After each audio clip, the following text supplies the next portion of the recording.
أعوذ بالله من الشيطان الرجيم. بسم الله الرحمن الرحيم. إنما المؤمنون الذين آمنوا بالله ورسوله وإذا كانوا معه على أمر جامع لم يذهبوا حتى يستأذنوه إن الذين يستأذنونك أولئك الذين يؤمنون بالله ورسوله فإذا استأذنوك لبعض شأنهم فأذن لمن شئت منهم واستغفر لهم الله إن الله غفور رحيم. ایمان والے تو وہی ہیں جو اللہ اور اس کے رسول پر ایمان لائے، اور جب وہ رسول کے ساتھ کسی ایسے کام کے لیے حاضر ہوئے ہوں جس کے لیے جمع کیے گئے جیسے جہاد وغیرہ، تو ان سے اجازت لیے بغیر نہ جائیں۔ اے حبیب، بے شک جو لوگ آپ سے جانے کی اجازت طلب کرتے ہیں وہی ہیں جو اللہ اور اس کے رسول پر ایمان لاتے ہیں، پھر جب وہ آپ سے اپنے کسی کام کے لیے اجازت مانگے تو آپ ان میں سے جسے چاہیں اجازت دے دیں اور ان کے لیے اللہ سے معافی مانگے، بے شک اللہ بہت بخشنے والا بے حد رحم فرمانے والا ہے۔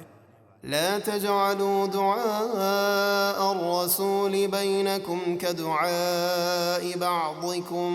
بعضا قد يعلم الله الذين يتسللون منكم لواذا فليحذر الذين يخالفون عن أمره أن تصيبهم فتنة أو يصيبهم عذاب أليم. اے لوگو، رسول کے پکارنے کو آپس میں ایسا نہ بنا لو جیسے تم ایک دوسرے کو پکارتے ہو۔ منافقوں پر جمعے کے دن مسجد میں ٹھہر کر نبی کریم علیہ الصلاۃ والسلام کا خطبہ سننا بہت بھاری گزرتا تھا، تو وہ چپکے آہستہ آہستہ صحابہ علیہم رضوان کی آڑ لے کر مسجد سے نکل جاتے تھے۔ اس پر یہ آیت نازل ہوئی،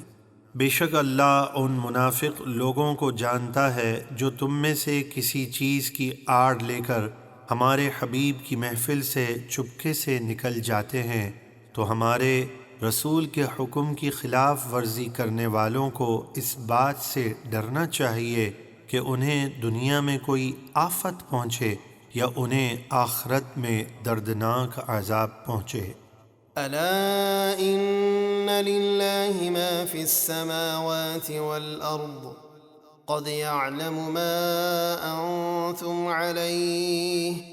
ويوم يرجعون إليه فينبئهم بما عملوا والله بكل شيء عليم. سن لو، بے شک اللہ ہی کا ہے جو کچھ آسمانوں اور زمینوں میں ہے، تم جس حال پر ہو بے شک وہ جانتا ہے، اور جس دن لوگ اس کی طرف لوٹائے جائیں گے تو وہ انہیں بتا دے گا جو کچھ انہوں نے دنیا میں کیا، اور اللہ سب کچھ جانتا ہے۔